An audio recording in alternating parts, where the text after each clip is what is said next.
तो चलो शॉर्टकट से काम नहीं करते, हम यहाँ क्लिक करके कर लेते हैं डेबिट नोट वाउचर। अब जो ओरिजिनल इनवॉइस नंबर है वो क्या है, जो हम खरीदे थे। नहीं नहीं, फिर से चालू हो गया। तो क्या करते हैं इसके लिए, दो पार्ट में रहेगा वीडियो बस। ओरिजिनल इनवॉइस नंबर डालना है यहाँ पे। तो क्या इनवॉइस नंबर था, 11 था, तो 11 बोलेंगे यहाँ पे। और चलो सही है।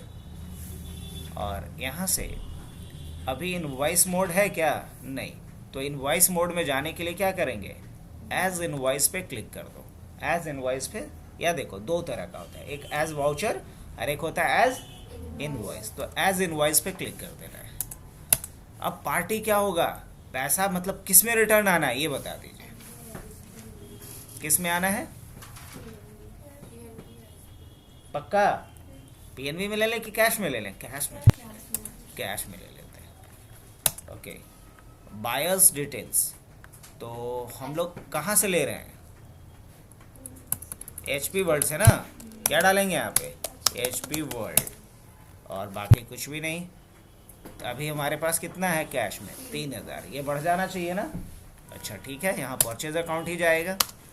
और क्या, लैपटॉप कितना, 1 पीस, रेट यही था ना, वाह अपने आप उठा लिया। और एक क्या उठाना है, क्या एक आ रहेगा, प्रिंटर भी डैमेज निकला था ना, 1 पीस प्रिंटर भी लौटा दिए।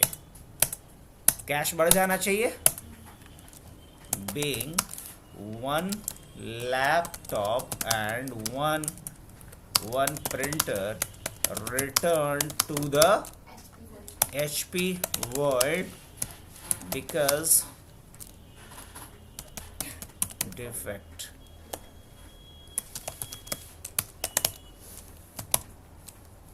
प्रोडक्ट, अब देखते हैं वापस आ करके, तो हमारे पास कैश क्या बढ़ करके हो जाना चाहिए, कैश हमारे पास बढ़ गया।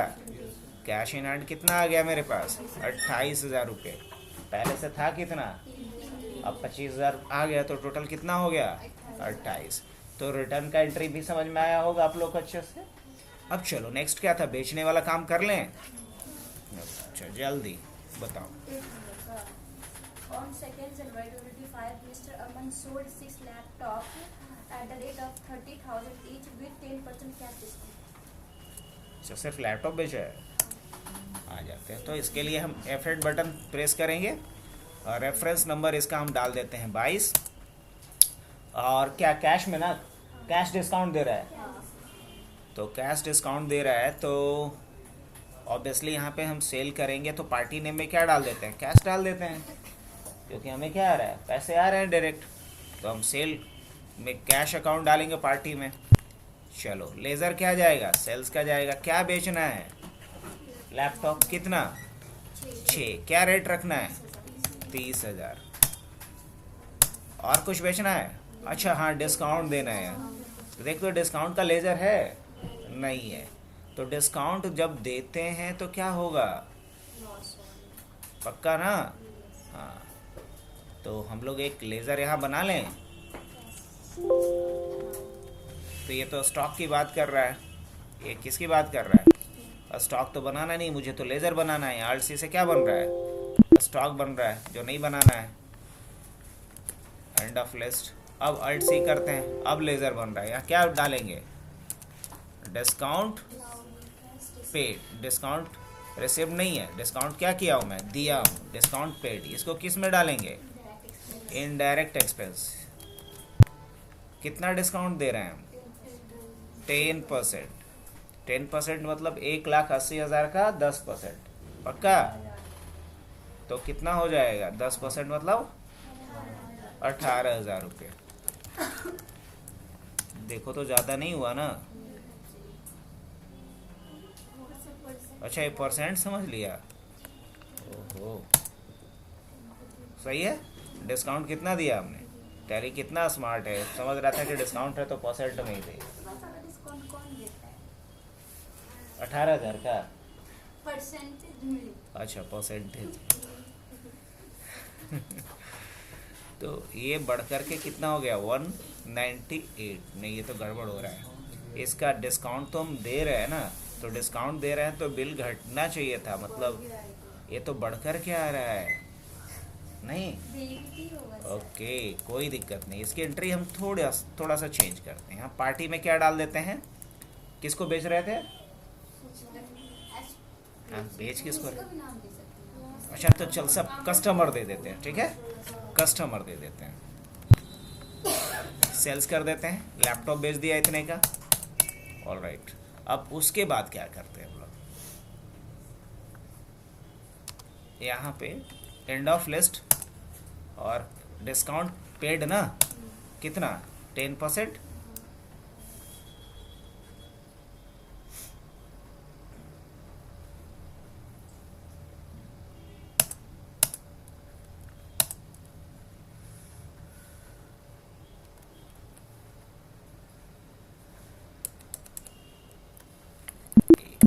लेजर बनाए हैं डिस्काउंट का, गलत तो नहीं बना। अकाउंट इन्फो पे चलते हैं, लेजर पे चलते हैं, ऑल्टर करते हैं, डिस्काउंट पेड का बनाए थे ना आखिरी, डिस्काउंट पेड कंपनी के हिसाब से क्या है, इनडायरेक्ट एक्सपेंस है, ठीक है कोई दिक्कत नहीं। अब हम सेल कर रहे हैं 2 नंबर, पार्टी क्या है, कस्टमर 1 है, कस्टमर 1 है, सेल्स कर रहे हैं, कितने का बेच रहे हैं, क्या बेच रहे हैं, पहले लैपटॉप बेच रहे हैं, कितने का बेच रहे हैं, 6 पीस बेच रहे हैं, 30,000 के हिसाब से बेच रहे हैं, चलो भाई ठीक है, ज़्यादा हो गया लगता है, 30,000 के हिसाब से बेच रहे हैं, 1,80,000 का बेच दिए, चलो इसको बेच लेते हैं। पैसा लेते वक्त उसको डिस्काउंट देंगे, डिस्काउंट कब देंगे, जब पैसे लेंगे तो, अभी नहीं, अभी वो पढ़ाई नहीं ना है, अभी थोड़ा रुके। भी laptop sold to customer 1, 6 piece at the rate of 30,000 each। ये हो गया। अब पैसे उससे लेते हैं, तो पैसा लेने के लिए F6 और यहाँ पे क्रेडिट क्या होगा, कस्टमर 1, लेकिन इससे कितना हम लेंगे, 1,80,000 तो नहीं लेंगे क्योंकि इसको डिस्काउंट दे रहे हैं हम, तो ये कितना क्रेडिट होगा, 1,62,000 अगेंस्ट रेफरेंस दिस 1,62,000। सर ये सब कैसे आ जाता है यहाँ पे जो कुछ खुद बनाते हैं वो? तो सॉफ्टवेयर बनाया क्यों गया है, इसको क्यों इतने पैसे दे के परचेज करोगे, क्योंकि ये सारा काम हमारे लिए बहुत कुछ खुद ब खुद कर देता है, बस हमें तो क्या कर रहे हैं, एंट्री ही पास करना है, बाकी सारा कुछ टेक केयर कौन कर रहा है, सॉफ्टवेयर। अब डेबिट क्या होगा मेरे पास, कैश, तो कैश क्या 1,62,000 आ जाएगा, बोलेंगे हाँ 1,62,000 आ जाएगा, पक्का 1,62,000 आ जाएगा।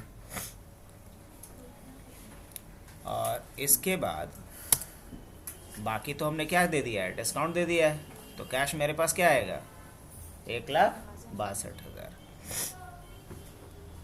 और जब हम लोग डिस्काउंट देते हैं तो डिस्काउंट क्या होता है, डेबिट होता है, डिस्काउंट क्या होता है, डेबिट होता है। कस्टमर टोटल कितना था, 1,80,000, ठीक है, against reference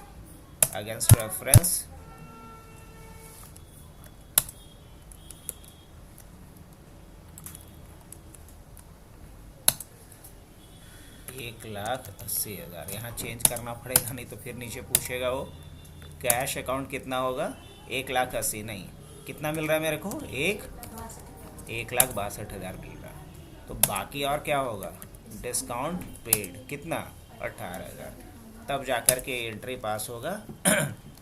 being cash received from customer 1 कितना, 1,62,000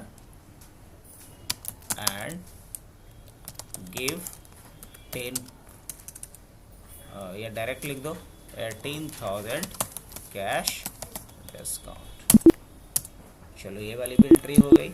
अब अगर हम जा कर के देखें तो क्या कस्टमर, ये रहा करंट असेट्स मेरे पास कितना, 2,15,000। डेटर्स के यहाँ कोई पैसा बाकी रहा नहीं, सारा सेटलमेंट हो गया उसके साथ। कैश में मेरे पास इतने आ गए हैं पैसे। अब बताओ नेक्स्ट क्या एंट्री है। Mr. Aman sold 10 SSD to Singha Computer at the rate of 10,000 each on credit. अच्छा, सिन्हा को उधारी पे दिया है, तो एफेक्ट मतलब सेल वाउचर्स, और मान लो इसका बिल नंबर रखते हैं 33, और पार्टी क्या होगा, और सी से बना देते हैं यहाँ पे सिन्हा कंप्यूटर।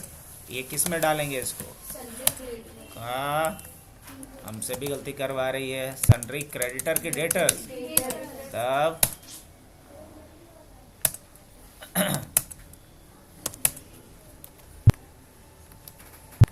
चलो सेल्स क्या बेच रहा है, एसएसडी कितना 10 ना, क्या रेट था, 10,000। रेट क्या था 10,000। 10,000 के रेट से।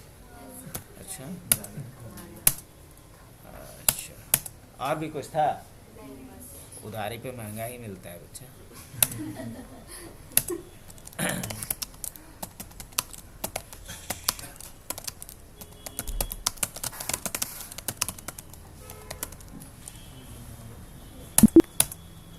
और क्या था, 2nd January 2025, Singha Computer returned 1 SSD because of default. हाँ बढ़िया, तो इसकी एंट्री कर लेते हैं, मतलब क्रेडिट नोट वाउचर यहाँ यूज़ होगा। तो क्रेडिट नोट वाउचर के लिए देखो यहाँ पे ऑप्शन आ रहा है ना, yes credit note voucher. Original invoice number कितना था सिन्हा का, सिन्हा का क्या था 33 था। तो क्रेडिट नोट वाउचर पे आ जाते हैं, इनवॉइस नंबर ओरिजिनल डाल देना 33। पार्टी क्या होगा यहाँ पे, सिन्हा ना, कौन, सिन्हा। कंट्रोल है सेल्स, अब कितना एसएसडी कितना, एक, एक्सेप्ट कर लें, नरेशन नहीं लिखते। अब दोबारा करके देखते हैं बैलेंस शीट में, करंट असेट्स में जाते हैं, सन्ड्री डेटर्स में जाते हैं, तो देखो सिन्हा का कितना बचा है, अगर नहीं लौटा था तो कितना दिखता है, 1 लाख। बहुत बढ़िया है, इतना समझ में आ रहा है तो सही है सब कुछ। अब सिन्हा से पैसा लेने की बारी है, देखो तो Return 1 SSD to HP World that is returned from the अच्छा अच्छा HP वर्ल्ड से है ना। अब चलो HP वर्ल्ड को देख लेते हैं कि HP वर्ल्ड को रिटर्न करना है। तो HP वर्ल्ड से हालांकि हम लोग उधारी पे नहीं लिए, लेकिन फिर भी कोई नहीं, एंट्री कर लेते हैं। तो HP वर्ल्ड वाला क्या था, 11 था, तो डेबिट नोट वाउचर ना 11 डालेंगे यहाँ पे, और पार्टी में क्या डाल देते हैं, कैश, कैश बढ़ जाएगा पक्का, हाँ पक्का। और क्या जाएगा यहाँ पे, परचेस क्या जाएगा, एसएसडी। अभी कैश मेरे पास कितना है, 190, बढ़ जाना चाहिए ना थोड़ा, हाँ 1 ना, हाँ। अब अगर दोबारा मैं देखूं जाकर के, कैश तो हमारे पास कितना हो जाना चाहिए, 93 ना, कैश 93 हो गया, बहुत बढ़िया। आगे बोलो। 12th number. On 2nd January 2025, received payment from Singha Computer in cash. ले लिया जाए, पैसे लेने में नहीं पीछे रहते। F6 और किससे लेना है, सिन्हा कंप्यूटर, कितना 90,000 जितना इसके यहाँ ड्यूज है। अगेंस्ट रेफरेंस कौन वाला, ये वाला बिल ना, ये वाला बिल, कंट्रोल है। कैश में कि बैंक में, कैश में ले लेते हैं, चलो कैश है। अब इसके बाद फिर क्या है, 13. On 2nd January 2025, paid dues amount to HP World. HP world का मेरे यहाँ कोई ड्यूज नहीं है। आगे बढ़ते हैं, यहाँ पे तो लिखा है 14. हाँ आगे बोलो। 14. 30 January 2025, Aman purchased a bike for personal use on credit from हाँ, ये कौन सा वाउचर यहाँ पे यूज होगा, जर्नल वाउचर। क्यों जर्नल वाउचर यूज होगा, क्योंकि ना तो बेचने के लिए खरीद रहा है और ना कैश में खरीद रहा है, तो ना तो ये पेमेंट वाउचर में जाएगा ना परचेज में जाएगा। तो जिस ट्रांजैक्शन को किसी वाउचर से रिकॉर्ड नहीं कर सकते उसको जर्नल से करेंगे। अब रीजन क्या है, उधारी पे खरीद रहा है तो पेमेंट वाउचर से नहीं कर सकता, पर्सनल यूज के लिए खरीद रहा है तो परचेज वाउचर से नहीं कर सकता, तो ऑप्शन क्या बच रहा है, जर्नल। तो जितना भी एडजस्टमेंट की एंट्री होगी, बैड डेप्ट का एडजस्टमेंट हो, डिप्रिसिएशन का एडजस्टमेंट हो, वो सब किस वाउचर से होना है, सब जर्नल वाउचर से। तो यहाँ भी तो एक तरीके का एडजस्टमेंट ही तो है, तो किस वाउचर के थ्रू होगा एंट्री, जर्नल वाउचर के थ्रू होगा। तो क्या लिखेंगे हम लोग, दो ट्रांजैक्शन में दो क्या क्या इन्वॉल्व होगा सोचो, एक आईसी होंडा और एक बाइक, तो जिसमें कैश और बैंक नहीं आए उसकी एंट्री हम लोग जर्नल वाउचर से कर सकते हैं। देखते हैं, तो जर्नल वाउचर के लिए F7 शॉर्टकट होता है, आ गया जर्नल वाउचर में। तो यहाँ डेबिट क्या होगा, बाइक, देखो तो बाइक का कोई अकाउंट है बना हुआ है, तो बना देते हैं ना, बाइक अकाउंट, अंडर क्या जाएगा, अब ये तो हमारा फिक्स एसेट में ही जाएगा, हालांकि ये फिक्स एसेट नहीं है, काइंड ऑफ, लेकिन चलो ठीक है, फिक्स एसेट में इसको डाल देते हैं। कितने का है, कितने का, पैसा नहीं लिखा हुआ है, लिख लेते हैं ना। हमको नहीं लगता है कि 80,000 से कम में कोई बाइक आएगा इतनी महंगाई में, हाँ 1 लाख से ज़्यादा ही, चल 80,000 रख लेते हैं। और यहाँ पे क्या लेना था, आईसी होंडा, क्रेडिट क्या होगा, आईसी होंडा, तो ऑल्ट सी करेंगे, क्या लिखेंगे, आईसी होंडा। अब आईसी होंडा को किस में डालेंगे, ये हमसे पैसा मांगेगा ना, तो इसको किस में डालेंगे, क्रेडिटर में डालेंगे, कंट्रोल एक्सेप्ट कर लें। On account new reference against reference, तो यहाँ पे ले लेते हैं new reference, being bike purchase from IC Honda on credit RS।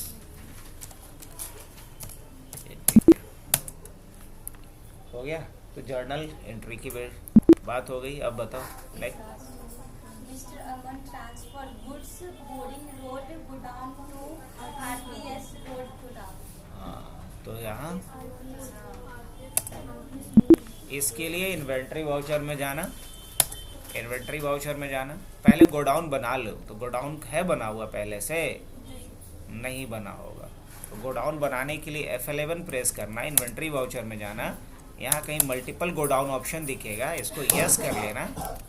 अब इसके बाद वापस से जाना होगा आपको इन्वेंट्री पे, और यहाँ जाना है गोडाउन पे, और गोडाउन में एक नया गोडाउन बना लेना।